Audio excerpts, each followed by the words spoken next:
नमस्कार साथियों, मैं अनूप कुमार पांडे, शिक्षा संकाय, केंद्रीय संस्कृत विश्वविद्यालय। मनोविज्ञान के अध्ययन के इस श्रृंखला के द्वितीय व्याख्यान में मैं आप सभी का स्वागत करता हूं।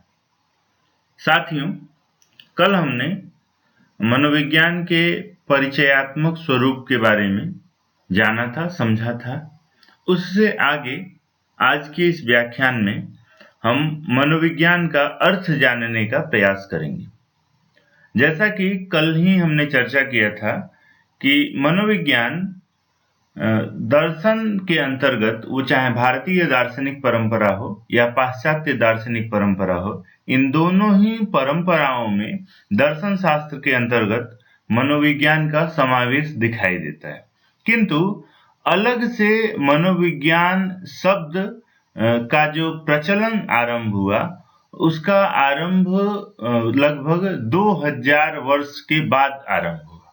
क्यों और कैसे? तो उदाहरण के लिए भारतीय परंपरा में तो हम समय गणना बड़े आसानी से नहीं कर पाएंगे, क्योंकि यहाँ युगों का प्रश्न उठता है और द्वापर युग और त्रेता युग, उसके बाद फिर कलयुग की बारी आती है। तो इन परंपराओं में हम भारतीय जो मान्यता है, भारतीय परंपरा है, विचार परंपरा, और इसकी दीर्घकालीन जो दार्शनिक पृष्ठभूमि है, उसमें हम 2000 समय निश्चित नहीं कर सकते हैं। हाँ, कुछ पाश्चात्य अध्ययन परंपरा में जरूर हमें जो सुकरात का समय ज्ञात होता है कि सुकरात 400 ईस्वी पूर्व में यूनान के में रहा करते थे और यूनान में उनका विद्यापीठ हुआ करता था। विद्यापीठ के वो कुलपति थे, किंतु यूनान के क्षेत्र में ही वे युवाओं को प्रेरित किया करते थे और उनके प्रश्नों का उत्तर दिया करते थे। उनके जो भी मनोभाव थे उनका समाधान किया करते थे। तो लगभग 400 ईस्वी पूर्व से लेकर के और 16वीं शताब्दी तक जो मनोविज्ञान के अर्थ या मनोविज्ञान शब्द के प्रयोग का प्रारंभ हुआ, इस बीच का समय जरूर लगभग 2000 वर्षों का समय रहा है। आइए हम क्रमशः मनोविज्ञान के अर्थ, इसके विकास परंपरा के आधार पर जानने का प्रयास करेंगे। विकास परंपरा से तात्पर्य एक शब्द जो कि प्रथमतया अनुभूत किया गया, सुना गया, प्रयोग किया गया और उसके बाद शाब्दिक अर्थ के अनुरूप व्यवहार में दिखाई देने वाली प्रक्रिया, इन दोनों के सम्मेलन के आधार पर हम मनोविज्ञान का अर्थ जानेंगे। इस क्रम में साथियों, इस क्रम में जो पहला मनोविज्ञान का अर्थ जानने के लिए जो शब्द प्रयुक्त हुआ अंग्रेजी में, वो था साइकोलॉजी। वस्तुतः साइकोलॉजी शब्द की उत्पत्ति यूनानी भाषा के दो शब्दों से मिलकर हुई है।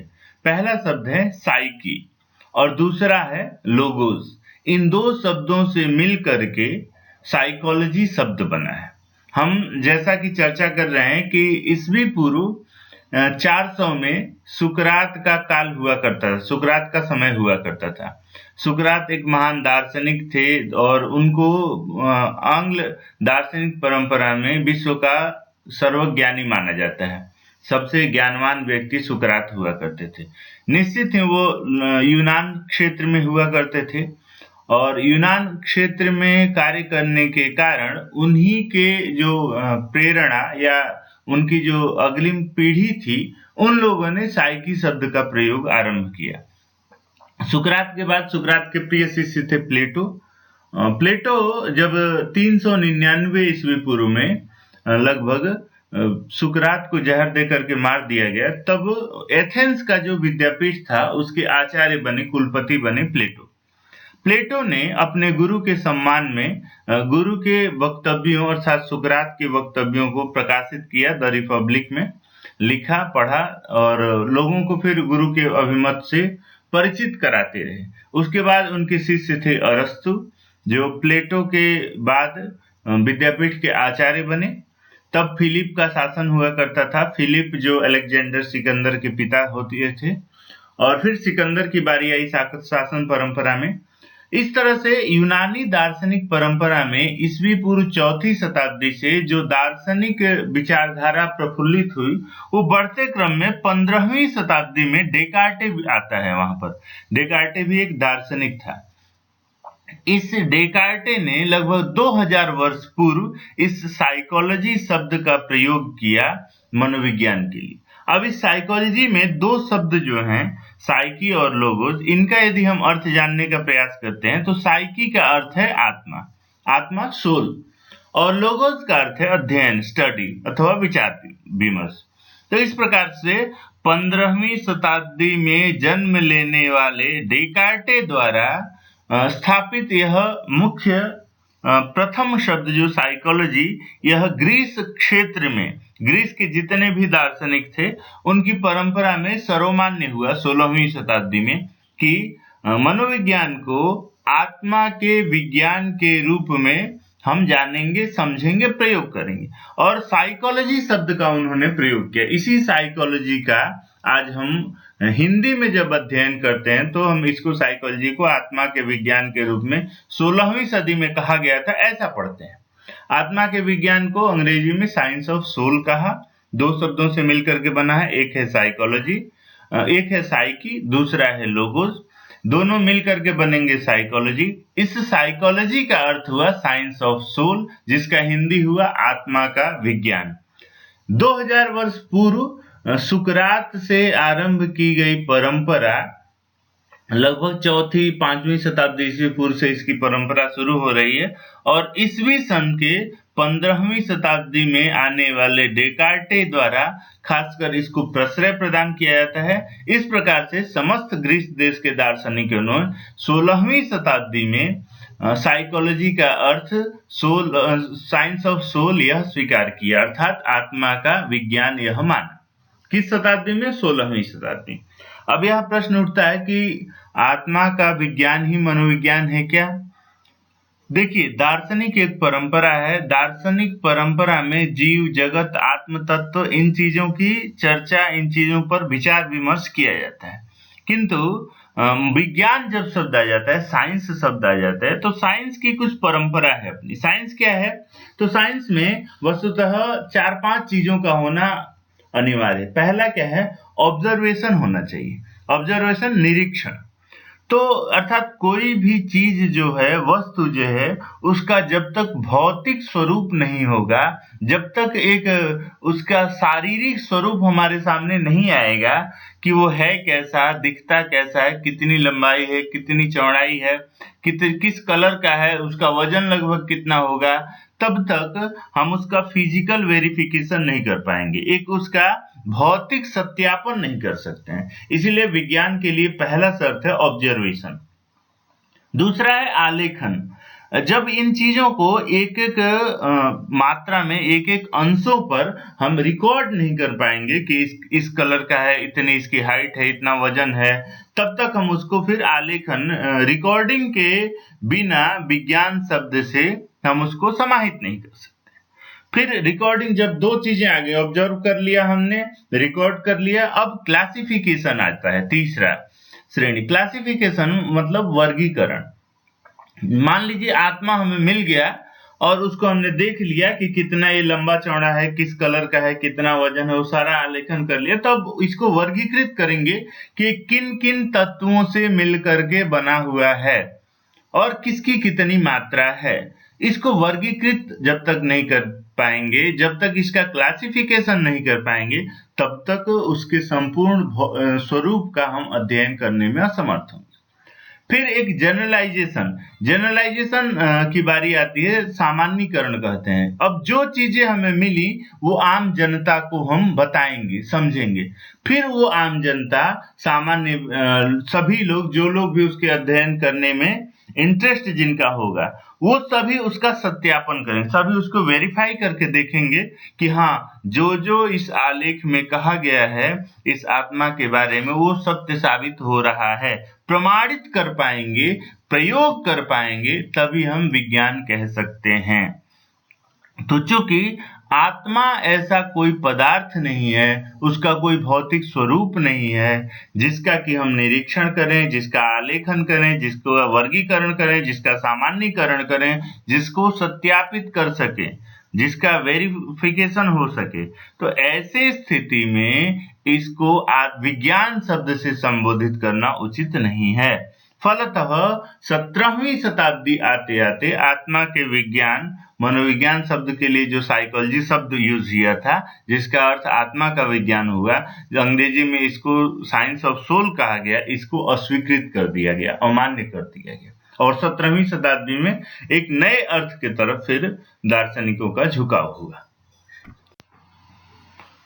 तो जब 16वीं शताब्दी में आत्मा का विज्ञान मानने से लोगों ने इनकार कर दिया, तब दार्शनिकों ने कहा कि मनोविज्ञान को मन का विज्ञान कहेंगे, हम साइंस ऑफ माइंड कहेंगे। इसमें उन्होंने तो माइंड शब्द किया था, माइंड का अर्थ कहीं मस्तिष्क भी लिया जाता है, किंतु मस्तिष्क के आधार का जो विस्तृत स्वरूप है उसको हम भारतीय परंपरा में मन कहते हैं और इसी मन के आधार पर हम इसको मन का विज्ञान कह रहे हैं। और 17वीं शताब्दी में इन्होंने क्या कहा, साइंस ऑफ माइंड है, क्या, साइकोलॉजी।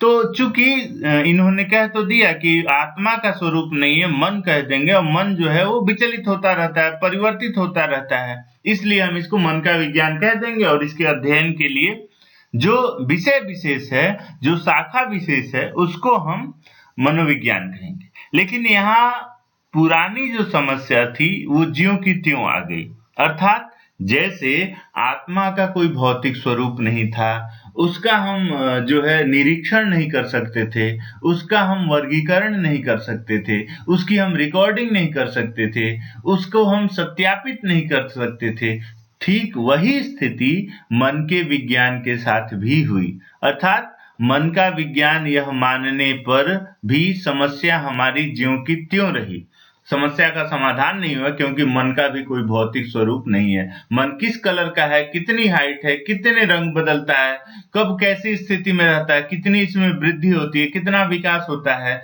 किस रंग का है, कितना वजन है, इसको देख पाना, सत्यापित कर पाना मुश्किल है। इसीलिए मन का विज्ञान मनोविज्ञान को कहना अनुचित है। अतः 17वीं शताब्दी में प्रदत्त इस परिभाषा को 19वीं शताब्दी तक आते आते मनोवैज्ञानिकों ने खंडित कर दिया, अर्थात इसको मन का विज्ञान नहीं कह सकते हैं। अब जब मन का विज्ञान भी नहीं स्वीकार किया गया, तब तक लगभग ये 200 वर्षों का समय रहता है, 200 वर्षों का पूरी जो है, जब 17वीं 18वीं शताब्दी 18वीं शताब्दी के अंत में जो है, अंतिम जो 25 वर्ष थे, उसमें मनोविज्ञान में बहुत सारे प्रयोग हुए, बहुत सारा कार्य आरंभ हुआ। तात्कालिक एक व्यक्ति थे विलियम वुंट, जो कि लिपजिंग विश्वविद्यालय में प्रोफेसर हुआ करते थे।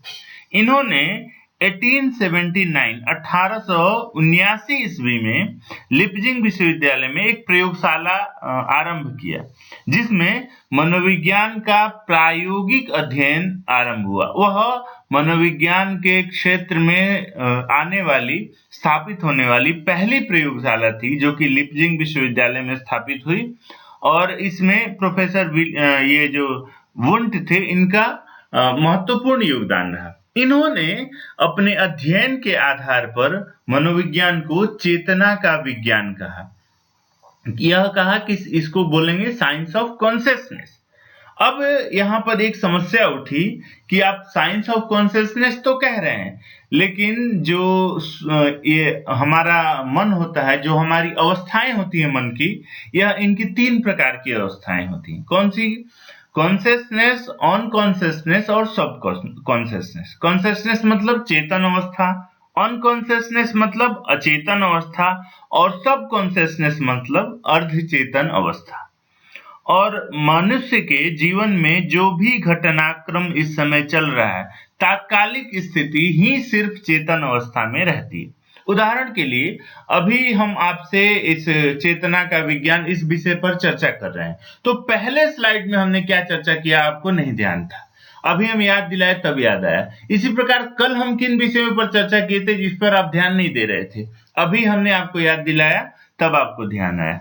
छोड़िए, जब आप प्रवेश परीक्षा के लिए आए थे तब आपकी क्या स्थिति थी वो आपके ध्यान में नहीं था, हमने याद दिलाया तब याद आया आपको। इसी प्रकार ग्रेजुएशन में आपके कॉलेज के प्रिंसिपल कौन थे, अभी हमने याद आया तब दिलाया तब आपको याद आया। आप 10वीं क्लास में आपका बेस्ट फ्रेंड कौन था, अभी हमने याद दिलाया आपको तब याद आया, पहले अभी तत्काल में यह नहीं चल रहा था। इस प्रकार से देखें तो व्यक्ति के जीवन में जो भी घटनाएं घटित होती हैं, जो भी क्रियाकलाप या कार्य व्यवहार वह करता है, वो सब कहीं न कहीं घटनाक्रम के समाप्ति के अनंतर ही उसके अचेतन अवस्था में विद्यमान रहते हैं।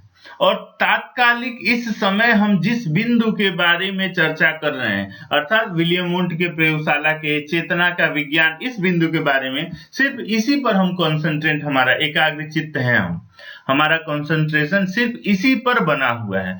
अन्य बिंदुओं का हम जब याद करेंगे तब याद आएंगे, नहीं तो नहीं याद आएंगे। तो इस प्रकार से यदि हम चेतना का विज्ञान कहते हैं तो सिर्फ तात्कालिक अवस्था का ही अध्ययन कर पाएंगे, जबकि व्यक्ति के जीवन में घटित होने वाले लगभग 95 का 99% तक घटनाक्रम सभी अचेतन अवस्था में विद्यमान है। और उसी प्रकार अर्धचेतन अवस्था कौन सी होती है, जो चेतन और अचेतन इन दोनों के मध्य में रहती है। जब हम आपको याद दिला रहे हैं ना, तब आप एक एक करके पोटली से निकाल करके उन यादों को बाहर निकाल रहे हैं। तो यह जो कार्य है ये अर्धचेतन अवस्था का है। ये याद करता है, दिमाग पे जब जोर देता है तो पिछले घटनाक्रम भी याद आ जाते हैं। आप याद करिए, जब आप एडमिशन के लिए आए थे बीएड में, शिक्षा शास्त्री में, या फिर सीटेट की परीक्षा देने जब जा रहे थे, कौन सा व्यक्ति आपका एडमिट कार्ड चेक किया था? एडमिशन के आए थे तो काउंसलिंग में कौन कौन आपको टीचर मिले थे? ये जब एक एक चीज हम आपसे पूछ रहे हैं ना, तो आपका ये अर्धचेतन अवस्था अचेतन में से निकाल करके बता रहा है आपको कि ये अवस्था है। तो इस प्रकार से मन की 3 अवस्थाएं हो गई, चेतन अवस्था, अचेतन अवस्था और अर्धचेतन अवस्था। यदि हम सिर्फ कॉन्शियसनेस अर्थात चेतन अवस्था का ही अध्ययन करेंगे तो अनकॉन्शियसनेस और सब कॉन्शियसनेस, ये जो है मन के 99% हिस्से तो अधूरे रह जाएंगे, इनका हम अध्ययन ही नहीं कर पाएंगे। इसलिए चेतना का विज्ञान कहना भी अनुचित है। इसको और अधिक स्पष्टता के लिए चेतन, अचेतन और चेतन के लिए आप एक प्रयोग कर सकते हैं। आप एक शीशे का ग्लास लीजिए, कांच का ग्लास, पारदर्शी हो, ट्रांसपेरेंट दिखाई दे, उसमें पानी भर लीजिए और फ्रीजर से जाके एक छोटा सा चौकोर बर्फ का टुकड़ा लीजिए, उस पानी में डाल दीजिए। आप देखिएगा कि बर्फ जो है वो पानी में पूरी तरह डूब जाएगा, लेकिन बर्फ के ऊपर पानी कभी नहीं आएगा। तो ये जितना पानी के अंदर डूब जा रहा है हिस्सा, वो मन का अचेतन अवस्था है, और जितना पानी के ऊपर है, बहुत ज्यादा ऊपर नहीं रहेगा, लेकिन बस इतना ही ऊपर रहेगा कि पानी में बस पूरा डूबेगा नहीं, यह जो अवस्था है वो चेतन अवस्था है। और ग्लास को आप दाएं बाएं टेढ़ा कीजिए तो देखिए एक भाग थोड़ा ज्यादा डूबेगा, दूसरा भाग थोड़ा ज्यादा ऊपर की तरफ रहेगा। यह जो अवस्था है दाएं बाएं घूमने की, तो जब आप माइंड पे जोर देते हैं तो कुछ घटनाक्रमों को निकाल करके लाने का प्रयास करता है अर्धचेतन अवस्था। यह अवस्था अर्धचेतन की होती है। इस प्रकार से आप चेतन, अचेतन और अर्धचेतन में अंतर करिएगा। फिलहाल हम यह देख रहे हैं कि 19वीं शताब्दी में विलियम वुंट, विलियम जेम्स और जेम्स सली द्वारा प्रदत्त चेतना का विज्ञान, इस अर्थ को भी नकार दिया मनोवैज्ञानिकों ने, क्योंकि चेतना के विज्ञान में सिर्फ चेतन अवस्था का ही अध्ययन हो रहा है, अचेतन और अर्धचेतन अवस्था का अध्ययन नहीं हो पा रहा है। यद्यपि यह पहले ऐसे मनोवैज्ञानिक थे विलियम वुंट, जिन्होंने मनोविज्ञान की प्रथम प्रयोगशाला 1879 ईस्वी में ये लिप्जिंग विश्वविद्यालय में स्थापित किए, और उसके बाद से फिर प्रायोगिक मनोविज्ञान का दौर भी आरंभ हुआ। तो कुल मिलाकर 19वीं शताब्दी में चेतना का विज्ञान, इस परिभाषा को निरस्त कर दिया गया। अब जब 19वीं शताब्दी में चेतना का विज्ञान इसको भी निरस्त कर दिया गया, तब प्रोफेसर वाटसन, जेबी वाटसन थे, इन्होंने 20वीं शताब्दी में, ये व्यवहारवादी मनोवैज्ञानिक थे, इन्होंने मनोविज्ञान को व्यवहार का विज्ञान कहा, साइंस ऑफ बिहेवियर। और आज भी अर्थात 21वीं सदी में हम प्रवेश कर चुके हैं, इस समय भी मनोविज्ञान को व्यवहार के विज्ञान के नाम से जाना जाता है। अब ये व्यवहार क्या है और क्यों इसी को स्वीकार किया गया? क्योंकि व्यवहार ऐसी स्थिति है जो अनुभूति आधारित होती है। अनुभूति के आधार पर किसी के भी व्यवहार की हम व्याख्या कर सकते हैं। और व्यवहार का विज्ञान मनोविज्ञान को यदि कहते हैं तो हम दूर से बैठे हैं, जैसे मान लीजिए आप अपने छत पे खड़े हैं, कोई व्यक्ति रोड से जा रहा है, पूरी तरह दिखाई नहीं दे रहा है आपको, ऊपर का कुछ हिस्सा उसको दिखाई दे रहा है, कमर से ऊपरी भाग का, वो जा रहा है और अचानक दौड़ के पीछे की तरफ भागने लगा, तो आप क्या समझेंगे? जरूर कोई ऐसा पशु या व्यक्ति या ऐसी डरावनी स्थिति या भयभीत करने वाली स्थिति प्रकट हो गई जिससे वो यकायक पलट करके भागने लगा। हो सकता है कोई सांप आ गया हो, कोई बंदर आ गया हो, कोई कुत्ता आ गया हो जो उसको दौड़ा दिया हो और वो लौट करके पीछे की तरफ भागना शुरू कर दिया। तो इस प्रकार से व्यवहार को आप देख सकते हैं, ऑब्जर्व करते हैं, निरीक्षण कर सकते हैं। व्यवहार की क्रिया, कब व्यक्ति भयभीत होता है, कब व्यक्ति खुश होता है। कोई व्यक्ति हंस रहा है बहुत तेज से तो आप समझ सकते हैं बहुत खुश है तब वो हंस रहा है, बहुत प्रफुल्लित है, बहुत आनंदित है।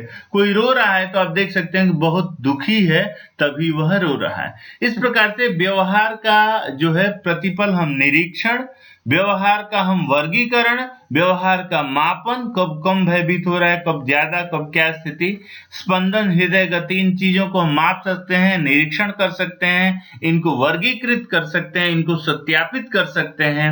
कुल मिलाकर के व्यवहार विज्ञान के श्रेणी, व्यवहार का जो अध्ययन है यह विज्ञान के श्रेणी में आने के योग्य है, इसलिए मनोविज्ञान को व्यवहार का विज्ञान कहना यह उचित है। और आज भी मनोविज्ञान का अर्थ व्यवहार का विज्ञान यह माना जाता है। अब आप मनोविज्ञान का अर्थ निकाल पाएंगे, जान पाएंगे। मनोविज्ञान का क्या अर्थ है? साइंस ऑफ बिहेवियर, व्यवहार का विज्ञान। व्यवहार क्या है? तो मनुष्य के सामने जब भी कोई परिस्थिति आती है, उस परिस्थिति के अनुरूप, उस परिस्थिति के लिए जो व्यक्ति की प्रतिक्रिया होती है वो व्यवहार है, रेस्पॉन्स ही व्यवहार है। अर्थात आपको जो, आप रास्ते से वो व्यक्ति को देखे जा रहा था, यकायक दौड़ के भाग गया, तो आप देख लेंगे क्यों यह व्यवहार कर रहा है, क्योंकि जो ऐसी परिस्थिति आ गई है कि उसके अनुरूप उसने प्रतिक्रिया, भागना ही उचित समझा, वो भाग रहा है। तो व्यवहार क्या है? प्रतिक्रिया ही व्यवहार है, रेस्पॉन्स ही बिहेवियर। रेस्पॉन्स क्या? जब भी कोई परिस्थिति आती है व्यक्ति के सामने, उस परिस्थिति के अनुरूप व्यक्ति के द्वारा की गई प्रतिक्रिया व्यवहार है। तो इस प्रकार से आज 21वीं सदी में भी मनोविज्ञान का अर्थ हुआ साइंस ऑफ बिहेवियर।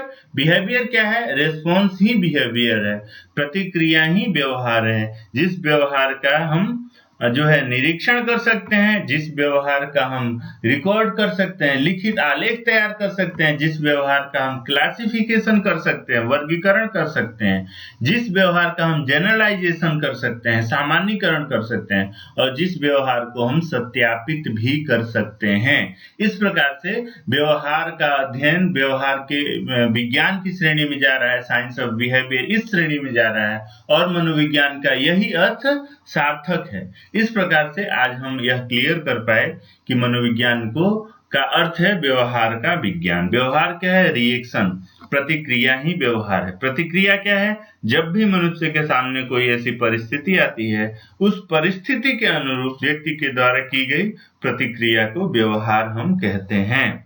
जो भी हमारे जीवन में परिस्थितियां आ रही हैं, उन परिस्थितियों के प्रति व्यक्ति के जो प्रतिक्रियाओं का समग्र रूप है वही व्यवहार है। और हमेशा सामान्य अर्थ में आप जान सकते हैं कि व्यवहार किसी भी उत्तेजना के फलस्वरूप अनुक्रिया होती है। उत्तेजना अर्थात स्टिमुलस, जो आपको कार्य करने के लिए बाध्य करे उसको उत्तेजना कहते हैं। उसके अनुरूप व्यक्ति का जो रेस्पॉन्स, अनुक्रिया है, उसको व्यवहार कहते हैं।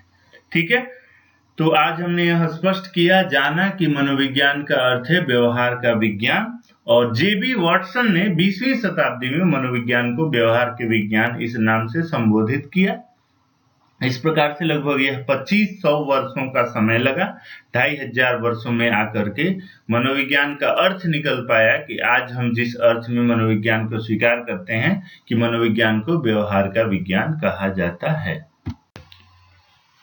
तो साथियों, इस प्रकार से आज हम मनोविज्ञान को व्यवहार का विज्ञान इस शब्द से संबोधित किया जाता है और मनोविज्ञान का अर्थ हुआ व्यवहार का विज्ञान। इसको हम जान पाए।